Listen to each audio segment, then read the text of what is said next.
BNP নেতা engineer Ishraq হোসেনকে ঢাকা দক্ষিণ সিটি কর্পোরেশনের মেয়র হিসেবে শপথ না পড়াতে করা রিট খারিজ করেছেন হাইকোর্ট। এ রায়ে জনগণের বিজয় হয়েছে বলে মন্তব্য করেছেন বিএনপির মহাসচিব মির্জা ফখরুল ইসলাম আলমগীর। বৃহস্পতিবার উচ্চ আদালতে রায় ঘোষণার পর গণমাধ্যমে তাৎক্ষণিক প্রতিক্রিয়ায় এই মন্তব্য করেন তিনি। মির্জা ফখরুল বলেন, বিচার বিভাগের উচ্চ আদালত আইনের প্রতি সম্মান দেখিয়ে যেটা হওয়া উচিত সেই ধরনের রায় দিয়েছেন। এটা নিঃসন্দেহে গণতন্ত্রের আরেকটা বিজয় হয়েছে। তিনি আরও বলেন, যখন মেয়র নির্বাচন হয় তখন ফ্যাসিস্ট আওয়ামী লীগ সরকার জবরদস্তি করে ফলাফল কেড়ে নিয়েছিল। তবে জনতার মেয়র হিসেবে ঢাকাবাসী সহ দেশের জনগণ ইশরাককে মেয়র ঘোষণা করেছিল।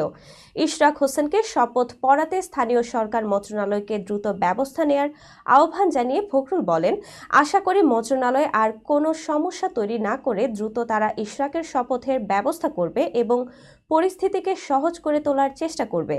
নেতাকর্মীদের উদ্দেশ্যে তিনি বলেন, যেহেতু আদালতে এই বিষয়ে রায় হয়েছে, জনগণের বিজয় হয়েছে, এখন আর সেইভাবে সড়ক অবরোধ করে না রেখে আশা করা যায় সরকারের সুমতি হবে।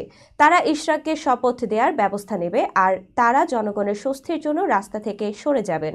বিএনপি মহাসচিব বলেন, আমরা আবারও বলছি, বর্তমানে যে রাজনৈতিক সংকট, এই সংকট দূর করার একমাত্র পথ তা হচ্ছে অতি দ্রুত নির্বাচনের একটি রোডম্যাপ ঘোষণা করা। এখানে অন্য কথা বলে লাভ নেই।